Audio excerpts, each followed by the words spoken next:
మీ ఊరి నుంచి మీరు రిపోర్టర్ కాదలుచుకున్నారా? మీరు ఇదివరకు స్ట్రింగర్ గా పనిచేసినా, కెమెరామెన్ గా వర్క్ చేస్తున్నా పర్లేదు.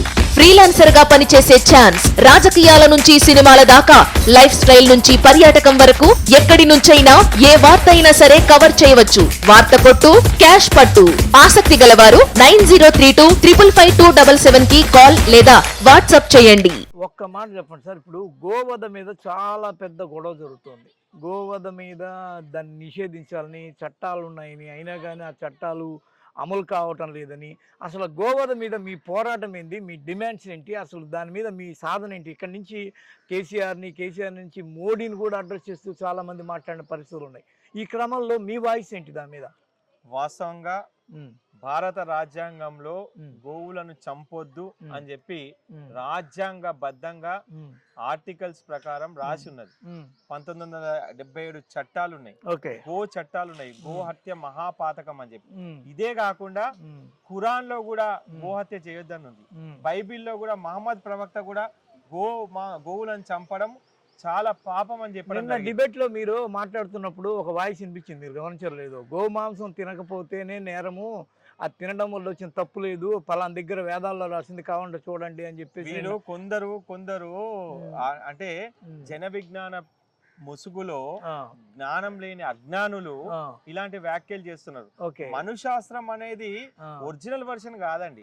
మనుశాస్త్రం ఒరిజినల్ వర్షన్ లా ఎక్కడ కూడా ఆవు మాంసం తినాలని ఎక్కడ కూడా ఏ వేదాల్లో చెప్పలేదు. ఒకవేళ వేదాల్లో అది చెప్పినట్టయితే గోవుకు పూజ చేయమని ఎందుకు చెప్తారండి? వేదాల్లో చెప్తారు గో పూజలు చేయమని చెప్పి, గోవు ప్రశస్త అని చెప్తారు. అలాంటి వేదాల్లో ఎక్కడ ఆవులను చంపమని చెప్తారు? మనుశాస్త్రం అనేది ఒరిజినల్ వర్షన్ కాదు. దాన్ని క్రియేట్ చేసిన మనుశాస్త్రంలో అది ఏ రకంగా ఉంది ఏందనేది కూడా వక్రీకరణ అంటారు. వక్రీకరణ చేసిన మాత్రం మీరు మాట్లాడుతున్నారు. అసలు గోవు అనే దాన్ని ఎలా డీల్ చేయాలి, ఎలా ట్రీట్ చేయాలి అనేది మీ అందరి యొక్క ఆలోచన, గో సంరక్షకుల ఆలోచన. సరే, ఒక గోవు బతుకుంటే మనందరం కూడా బతుకుంటాం.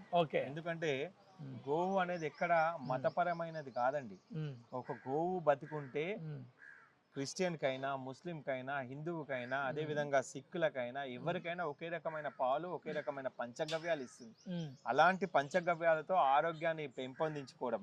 మీకు ఒక ముఖ్య విషయం చెప్తున్నాను, చాలా ఇంపార్టెంట్ రాబోయే రోజుల్లో. ఎందుకంటే ఈ గోమూత్రంతోని, గోమయంతోని, గో ఆధారిత వ్యవసాయంతోని మన పూర్వీకులు 100 సంవత్సరాలు ఆరోగ్యంగా బతికారు. ఈ రోజు చాలా పెద్ద సమస్య ఏర్పడుతుంది. ఏంటంటే ఇప్పుడు ఇస్రో శాస్త్రజ్ఞుల ప్రకారం ఈరోజు భారతదేశంలో 160 లక్షల హెక్టేర్ల భూమి నిర్వీర్యమైపోయింది. ఎక్కడ కూడా సూక్ష్మ పోషకాలు లేవు, క్వాలిటీ పంటలు పంటలేవు. ఈ రోజు మనం తింటున్న ఆహారం అంతా కూడా విషం. ఇలాంటి విషంతోని ప్రతి ఒక్క కుటుంబంలో కూడా ఈరోజు మందులు లేని ఏ కుటుంబం కూడా లేదు. ఎందుకంటే భారతదేశంలో మధ్యతరగతి కుటుంబీకులు చాలా ఎక్కువ మంది ఉన్నారండి. ఈ రోజు అలాంటి మధ్యతరగతి కుటుంబీకులు రోజు ఈ మందుల పేరుతోని ప్రతి నెల 5,000 నుంచి 10,000 రూపాయలు ఒక మధ్యతరగతి కుటుంబంలో ఉన్న ప్రతి సాధారణ వ్యక్తులు కూడా ఖర్చు పెడుతున్నారు. కానీ ఒకవేళ గో ఆధారిత వ్యవసాయం, భూమిలో మంచి సూక్ష్మ పోషకాలు ఉన్న ఆరోగ్యకరమైన పంటలతో మనం భోజనం చేసినట్టయితే మనందరం కూడా ఆరోగ్యంగా ఉంటాం, మనకి ఎటువంటి రోగాలు రావు. ఈ రోజు అలాంటి ఆరోగ్యం కరువు అయిపోయింది. అందుకే గో ఆధారిత వ్యవసాయాన్ని ప్రభుత్వాలు ప్రోత్సహించాలి. ఈ రోజు ఒక 20 ఏళ్ల తర్వాత భూమి ఇదే విధంగా నిర్వీర్యం అయిపోతూ ఉంటే ఎక్కడ కూడా పంటలు పండాయి. క్వాలిటీ పంటలు కాదు, అసలు ఎక్కడ పంటలు పండాయి. ఈ రోజు మీరు రిపోర్ట్ వచ్చిందని అన్నారు కదా, ఆ ఆవులకి ఇచ్చిన ఆహారం వల్ల కూడా ఈ రిపోర్ట్ లో బ్యాక్టీరియా డెవలప్ అవడం అలాంటి అవకాశం ఉంటుందంటారా? వాస్తవంగా ఇప్పుడు వాళ్ళకి ఇచ్చే ఆహారం కూడా దాన్ని ప్రామాణికంగా తీసుకోవచ్చు మనం. ఎందుకంటే ఆ ప్లాస్టిక్ లాంటివి ఈరోజు దానికి పెడుతున్న ఏంది, కెమికలైజ్డ్ ఫుడ్ ఏదైనా పెడితే, ఇప్పుడు కొందరు ఆవులకు అట్టి పండ్లు ఇట్లాంటివి కొన్ని కెమికలైజ్డ్ అంటే కెమికలైజ్డ్ ఫుడ్ ఏది పెట్టొద్దండి. ఎందుకంటే వాటికి కావాల్సింది నేచురల్ ఫుడ్ అండి. ఆవుకు పచ్చ గడ్డి పెట్టాలి, దానికి పెట్టాల్సిన వస్తువులు మాత్రం పచ్చని పెట్టాలి. దానికి కాకుండా దానికి అతీతంగా దానికి అన్నం పెట్టడమో, బియ్యం పెట్టడమో, అదే విధంగా ఏమైతే అంటే ఇట్లాంటివన్నీ కూడా చాలా వాటికి హానికరం అవుతాయి. అలాంటి గోవులకు ఇబ్బంది కలగొద్దని చెప్పి మేము ఇక్కడ బోర్డు పెట్టాం. ఎందుకంటే ఆవు లేకపోతే మన మనుగడ ప్రశ్నార్థకం అండి.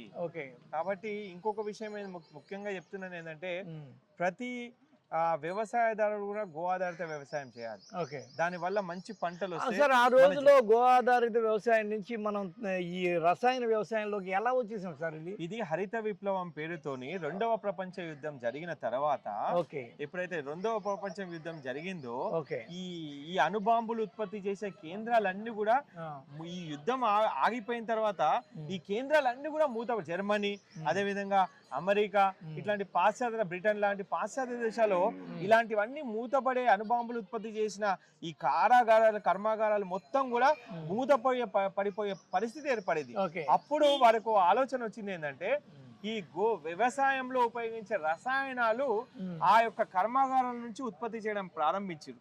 హరిత విప్లవం పేరు దాని ప్రకారం దీన్ని తయారు చేశారు. హరిత విప్లవం పేరుతోని ఎక్కువ దిగుబడి రావాలని, ఎందుకంటే ఈరోజు జనాభా పెరుగుతుంది, దానికి తగ్గినట్టుగా పంట ఉత్పత్తి ఎక్కువ కావాలని చెప్పి ఉద్దేశంతో వారు ఈ రకమైన యూరియా లాంటి డిఏపి యూరియా లాంటి ఒక కెమికల్స్ ని వాళ్ళు తయారు చేయడం జరిగింది. ఇలాంటి భారతదేశంలో వచ్చి వాళ్ళు అందరికి కూడా ఇలాంటి రైతులకు వారికి అప్పటి వరకు గో ఆధారిత వ్యవసాయము, అదేవిధంగా మంచి అంటే పంటలు పండిస్తున్న రైతుకు వాళ్ళల్లో మనసులో ఒక ఇది కల్పించారు. ఏంటంటే ఈ రకమైన రసాయనకాలు వాడితే ఎక్కువ ఉత్పత్తి అడిగి పంట దిగుబడి ఎక్కువగా వస్తుంది అని చెప్పి రైతులను ఒక మిస్మరైజ్ చేసి ఈరోజు భూమి మొత్తం కూడా సూక్ష్మ పోషకాలు లేకుండా, ఎక్కడ క్వాలిటీ లేకుండా చేశారు. ఓకే, అలాంటి మందులు, రసాయనిక మందులు వాడి ఈరోజు ఎక్కడ కూడా క్వాలిటీ పంటలు రానందున ఈరోజు మన చిన్న చిన్న పిల్లలకు కూడా బీపీలు, షుగర్లు వస్తున్నాయి. సార్ ఇప్పుడు హార్మోన్ ఇన్బ్యాలెన్స్ ఏర్పడ్డది. అవునండి. ఇప్పుడు మనము ఇందాక మాట్లాడుకున్నట్టు గోవధ అనే దాని మీద మాట్లాడుకున్నాం. దాని మీద మీరు పోరాటం చేస్తున్నట్టుగా కూడా చెప్పారు. ఆ తర్వాత యాత్రలు కూడా చేస్తున్నారు మీరు. ఆ తర్వాత రాష్ట్ర ప్రభుత్వానికి, కేంద్ర ప్రభుత్వానికి డిమాండ్ కూడా ఇస్తున్నారు. ఇక్కడున్న కబేళాలు సగం హిందువులవే అని చెప్పి మాట్లాడుకుంటారు. వాటి మీద మీ కామెంట్ ఏంటి? నేను ఒకటే విషయం చెప్తున్నాను. ఇప్పుడు గోవుతోని బిజినెస్ చేస్తున్న వాళ్ళు హిందువులు ఉన్నారు, ముస్లింలు ఉన్నారు, అన్ని కమ్యూనిటీ వాళ్ళు ఉన్నారు. అయితే గోవు అంతరించిపోతే మాత్రం ఈ అన్ని కమ్యూనిటీ వాళ్ళకు కూడా ఇబ్బంది అవుతుంది. అందుకే మేము ఎక్కడ కూడా ప్రతి ఒక్కరికి చెప్తున్నాం ఏంటంటే, ఆవు గావస్య విశ్వస్య మాతరహ, గోవు ప్రపంచ మానవాళికి మొత్తం అవసరం. ఈ రోజు ప్రపంచంలో ఏదైనా ప్రాణి మానవునికి మేలు చేస్తుందంటే అది గోవు మాత్రమే, ఇంకా ఏ ప్రాణి కాదు. అలాంటి గోవు లేకపోతే అన్ని మతాల వారు కూడా ఈ భూమి మీద ఉండరు.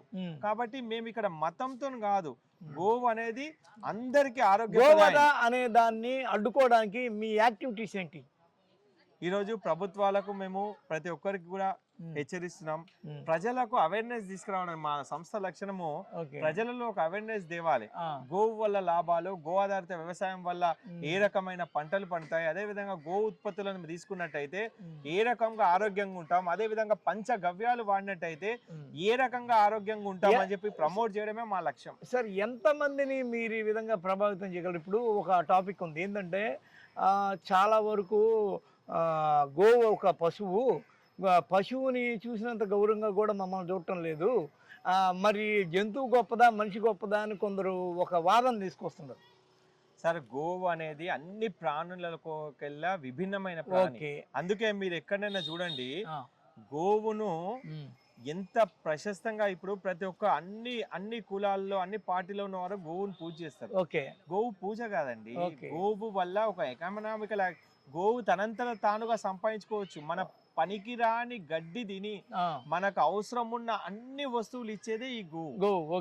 అలాంటి సార్, వాళ్ళు ఇచ్చిన ఒకనొక పొంతన ఏంటంటే, ఒక పోలిక ఏంటంటే, మీరు జంతువుల్ని గౌరవంగా చూస్తున్నారు, కాదంటలేదు, మమ్మల్ని ఎందుకు గౌరవంగా చూడరు? ఎవరిని గౌరవంగా? ఇప్పుడు దళితులని మమ్మల్ని తీసి అంటరాని వాళ్ళు చేస్తున్నారు. ముస్లింది చాలా పెద్ద ప్రాబ్లం. ఈ రోజున బీజేపీ గవర్నమెంట్ ఇచ్చిన తొలి రోజుల్లో గోమాంసం తింటున్నాడని చెప్పి ఒక వ్యక్తి మీద దాడి చేసి అతన్ని చంపడము, ఆ తర్వాత గోవుల్ని ట్రాన్స్పోర్ట్ చేస్తున్నప్పుడు వాళ్ళని ఆపేసి వాళ్ళని కొట్టి చంపడము, ఇలాంటి యాక్టివిటీస్ చూస్తున్నాం. అంటే జంతువులు గొప్పవా మనుషులు గొప్ప? వాళ్ళ గోవు అనేది గోవు వేదాల నుంచి మనని కామధేను అనేది మన కడుపు నింపడానికి ఒక గోవును కోసుకొని తింటే ఆ పూటకు వస్తుంది ఒక 70 మందికో 50 మందికో ఆహారం అవుతుంది.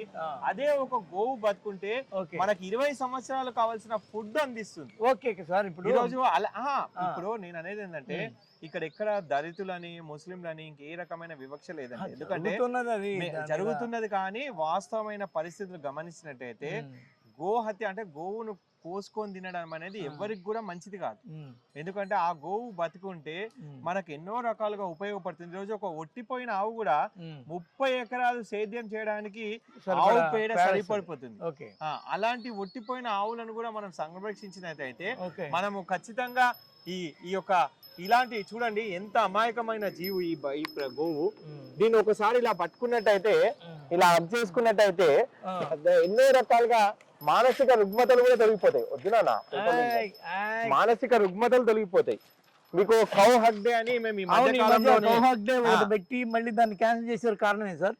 వాస్తవంగా గోవును ఒక 10 నిమిషాలు ఈరోజు విదేశాల్లో కూడా కౌ హక్ డే అంటే కౌ కడ్లింగ్ అనే పేరుతోని వాళ్ళు ఒక ఆవును ఒక 15-20 నిమిషాలు ఇట్లా పట్టుకున్నట్టయితే దాని నుంచి రిలీజ్ అయ్యే హార్మోన్స్ మన మెదడులో హ్యాపీ హార్మోన్స్ రిలీజ్ అవుతాయి అన్నమాట.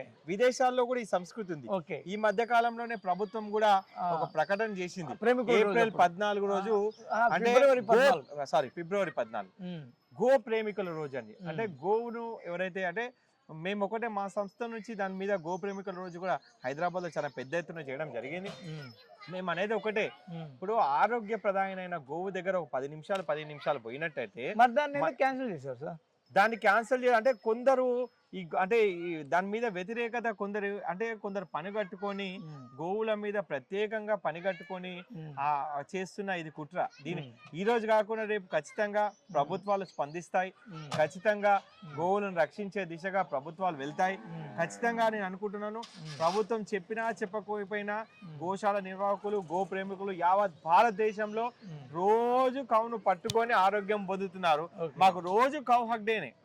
అదే విధంగా మేము రోజు గోవులతో ఉంటాం కాబట్టి మాకు ఎటువంటి అనారోగ్య సమస్యలు రావని చెప్పి ఈ సందర్భంగా నేను తెలియజేస్తున్నాను. ఇప్పుడు ఓవరాల్ గా గో సంరక్షణకి ఇక్కడ గోవధ నిషేధానికి మీరు ఈ స్టేట్ గవర్నమెంట్ కి సెంట్రల్ గవర్నమెంట్ కి మరీ ముఖ్యంగా పాతబస్తీలో ఉన్న కబేళాలకి మీరు ఇస్తున్న వార్నింగ్ ఏంటి? ఇట్స్ నాట్ ఏ వార్నింగ్ అండి. ఎందుకంటే ఈరోజు గ్లోబలైజేషన్ పేరుతోని మన ధర్మాన్ని మన గోవులను వీటన్నిటిని విస్మరిస్తున్నాం. ఇక్కడైతే గోవులు గో పార్క్ లో ఉండాల్సిన గోవులు కరువు అయిపోతున్నాయి. ఈ రోజు 100 కోట్లకు పైగా ఉన్న గో జనాభా రోజు 50,000కు పైగా కబేలాలకు తరలిస్తున్నట్టయితే మన రాబోయే తరము గోవు ఉండదు. గోవు లేకపోతే నేను ఇందాక చెప్పినట్టు వాతావరణంలో కూడా ఎక్కడ సమతుల్యత ఉండదండి. ఈరోజు గోవు ఉంటేనే ఈ భూమాతకు ఆహారం. గోమాత మూత్రము గోవు యొక్క పేడ మాత్రమే ఈ భూమికి ఆహారం. మనం కరోనాకి ఏదైతే వ్యాక్సిన్ తీసుకున్నామో అలాంటి వ్యాక్సినే ఈ గోమూత్రం గోమయం. భూమి బాగుంటే మనందరం సుభిక్షంగా ఉంటాం. ప్రభుత్వాలు గో ఆధారిత వ్యవసాయము అదేవిధంగా గో ఉత్పత్తులను ఖచ్చితంగా ప్రోత్సహించాలి. రాబోయే భవిష్యత్ తరాల పిల్లలు ఆరోగ్యవంతంగా ఉండాలని. ఈ రోజు 8-9 సంవత్సరాల పిల్లలు హార్మోనియన్ ఇన్బ్యాలెన్స్ మనం తింటున్న ఆహారం వల్ల విషాహారం వల్ల అలాంటి విషాహార ఉత్పత్తులు ఆపేయాలి. మీరు ఇంత గొప్పగా చెప్తున్నారు గోవు లేకపోతే ఈ విశ్వం లేదు ఈ ప్రపంచం లేదని అంటున్నారు. కానీ ఈ ప్రపంచానికి ఇప్పుడున్న ఈ ప్రభుత్వాలకి ఇక్కడ కేంద్రం నుంచి రాష్ట్రం నుంచి అన్ని ప్రభుత్వాలకి ఎందుకు పట్టడం లేదు ఈ మాట? ఎందుకు పట్టడం? గోవులోనే ఇంత ఉంది అంటున్నప్పుడు వాళ్ళు ఎందుకు తీసుకోవట్లేదు, దాన్ని సీరియస్గా తీసుకోవట్లేదు? ఎక్కడ జరగాల్సిన గోవధ జరుగుతుంది. ఈ గోశాలలన్నీ కబేళాలన్నీ హిందువులు ఆక్రమించుకొని వాటిల్లోంచి తమ గోవధ చేస్తున్నారు. ఈ క్రమంలో అసలు ఎందుకు ఇక్కడ దీన్ని మీరు దాన్ని సీరియస్ తీసుకొని ఎలాంటి యాక్టివిటీని వాళ్ళకి రిటార్ట్కి ఇవ్వబోతున్నారు? సార్ నేను ప్రభుత్వాలందరికీ కేంద్ర ప్రభుత్వానికైనా రాష్ట్ర ప్రభుత్వానికైనా ఒకటే విషయం చెప్తున్నాను. ప్రజల ఆరోగ్యము ప్రజల బాగోగులు మీకు అవసరం లేదా? ప్రజల ఆరోగ్యంతో ఉండాలంటే గో ఆధారిత వ్యవసాయం కావాలి. ఈ గోవులు ఏం పాపం చేసినా ఇంత కిరాతకంగా కబేలాలకు పంపించి చంపేసిన దౌర్భాగ్యం ఏర్పడుతుంది. ఇక్కడ ఎక్కడ మతంతో కాదు, అన్ని మతాల వారు ఇందులో ఇన్వాల్వ్ అయ్యారు, ప్రత్యక్షంగానో పరోక్షంగానో. ఒక్కసారి ప్రభుత్వాలు ఆలోచించండి. ఈ గోవు బతుకుంటే ఎంతో మందికి ఆరోగ్యప్రదాయని. అదే విధంగా ఈ గోవును చంపినట్టయితే చంపుక తిన్నట్టయితే మన భూమి మీద ఎక్కడైతే గోరక్తం పైరులై పాడుతుందో అక్కడ ఎక్కడ కూడా సుభిక్షంగా ఉండదు. సార్ మీరు ఎన్నేళ్ళ నుంచి పోరాటం చేస్తున్నారు సార్? ఇప్పుడు నేను 1991లో అల్కబీర్ ముట్టడిలో అల్కబీర్ ఎవరిది? అల్కబీర్ అనేది అదే నేను అదే చెప్తున్నాను. ఇక్కడ కూడా మన అంటే హిందువులైనా ముస్లింలైనా హిందువుల సంస్థలకు చెందిన వాళ్ళు కూడా ఇలాంటి సంస్థలు పోరాటం చేస్తున్నారు. ఖచ్చితంగా చేస్తాం. మనం ప్రసాదించమని చెప్పి కూడా మేము చాలా రకాల పాదయాత్రలు చేస్తున్నాం. పాలకులు ఎందుకంటే మంది మార్బలము అధికారంతో ఉన్న పాలకులు ఈ గో చట్టాలను అమలు చేస్తలేరు కాబట్టి వీరికి బుద్ధి కలిగించాలని చెప్పి నేను హైదరాబాద్ నుంచి తిరుమల వరకు గోవులతో పాదయాత్రగా 40 ఏళ్ళుగా మీరు పోరాటం చేస్తున్నారు. 40 ఏళ్ళుగా సుమారు కాదు 40 ఏళ్ళు కాదు, అంటే మామూలుగా ఈ 91లో అల్కబీర్ ఉద్యమం నుంచి పాల్గొంటారు. ఈ మధ్య కాలంలో ఒక 2-3 సంవత్సరాల నుంచి మేము ఇంకా పెద్ద ఎత్తున పోరాటం చేస్తున్నాం. హైదరాబాద్ నుంచి ఢిల్లీ వరకు పాదయాత్ర. కానీ ఇంతవరకు ఒక్క చలనం గానీ ఇటువైపు ఒక్క ప్రభుత్వ చట్టం గానీ ప్రజల నుంచి చలనం వస్తుందండి. ప్రభుత్వాల నుంచి ఎప్పుడు ఈ రోజు ప్రభుత్వాలు కూడా పోలీసు వాళ్ళు కూడా ఇక్కడ 100కు డయల్ చేసి ఏవైనా ఆవులను తరలిస్తున్న వాహనాలు ఉంటే ఇమీడియట్లీ గా సీజ్ చేస్తున్నారు. ప్రభుత్వాలు అందరికి ప్రభుత్వంలో ఉన్న పెద్దలందరూ కూడా మేము రిప్రజెంటేషన్స్ ఇస్తున్నాము. ప్రభుత్వంలో ఉన్న వారే కాదు, అదే విధంగా అందరూ కూడా గో చట్టాలను ఇప్పుడు అమలు చేస్తున్నారు. రాబోయే బక్రీద్ పండుగ కూడా ఎట్టి పరిస్థితిలో కూడా గోవులు వాహనాలు గో వదలు జరగొద్దని చెప్పి మేము అందరికి కూడా మేము రిప్రజెంటేషన్స్ ఇస్తాం. ఖచ్చితంగా రాబోయే రోజుల్లో ఇది కంప్లీట్ గా రూపు మార్చిపోతుంది అని చెప్పి మేము అఖిల భారత గోసేవ ఫౌండేషన్ నుంచి దీన్ని అందరికీ కూడా ప్రమోట్ చేయాలని. గోహత్య పాపము, గోమాంసం తినొద్దని ముస్లింలకైనా ఇంకెవరు తింటున్నా వాళ్ళందరికీ కూడా ఇది కరెక్ట్ కాదు, దీని వల్ల హానికరం అని చెప్పి. బీఫ్ కల్చర్ ఒక రోజుల్లో చాటుమాటుగా ఉండేది. ఈ రోజు బీఫ్ బిర్యానీ, బీఫ్ అది, బీఫ్ ఇది అని డైరెక్ట్ గా బోర్డులు పెట్టి మరీ చేస్తున్నారు. దాని మీద మీ గో సంరక్షకులు కానీ మీరు ఆవునే కాదు ఎద్దును కూడా కట్ చేయకూడదు అని అంటారు. ఈ క్రమంలో వాళ్ళు డైరెక్ట్ గా బోర్డులు పెడుతుంటే మీ పోరాట సమితులు ఏం చేస్తున్నట్టు? మాకు నిజంగా చాలా బాధ అనిపిస్తుందండి. రాబోయే రోజుల్లో మన దేశము, మన ప్రజలు ఎక్కడికి వెళ్తామో అని భయం అవుతుంది. మన భవిష్యత్ తరాల అసలు భారతదేశంలో పుట్టి వీళ్ళు ఆరోగ్యకరంగా ఉంటారా ఉండరని ఒక భయం అవుతుంది. మళ్ళీ మన స్వాతంత్రం కోసం మన దేశంలో ప్రచన్న యుద్ధాలు జరుగుతాయేమో అని ఒక భయం అవుతుంది. అందుకే పాలకులు దయచేసి మా పోరాటం ఎప్పటికీ ఆగదు. గోవులను సంరక్షించే వరకు మీ పోరాటం తీవ్రతరం ఎలా ఉంది సార్? తీవ్రతరం వాళ్ళు చేసే అన్ని కూడా మేము రాజ్యాంగబద్ధంగా చేస్తున్నాం. మా పోరాటాలు అన్ని కూడా రాజ్యాంగబద్ధంగా ఉన్నాయి. మేము అన్ని అందరికి కూడా మేము ఆవు ప్రశస్తాన్ని ప్రజలకు తెలియజేస్తున్నాం. ఆవు లేకపోతే మన మనుగడ లేదు కాబట్టి అందరూ కూడా రాబోయే రోజుల్లో ఇంకా చాలా సోషల్ అవేర్నెస్ వచ్చింది కాబట్టి చాలా మంది కూడా ఈ ఆవులు కబేలాకు తరలేకుండా ఉన్న ఆవులను ఏ విధంగా సంరక్షించు. హాయ్ ఫ్రెండ్స్, మా టుడే టుమారో యూట్యూబ్ ఛానల్ చూస్తున్నందుకు చాలా థ్యాంక్స్. మరిన్ని లేటెస్ట్ వీడియోస్ కోసం వెంటనే సబ్స్క్రైబ్ చేయండి. అలాగే ఈ బెల్ ని కూడా రింగ్ చేసేయండి. మా నోటిఫికేషన్స్ అన్ని మీ మొబైల్లో వస్తాయి. అలాగే మా వీడియోస్ మీకు నచ్చితే లైక్ చేయండి, షేర్ చేయండి, నచ్చకపోతే కామెంట్ చేయండి.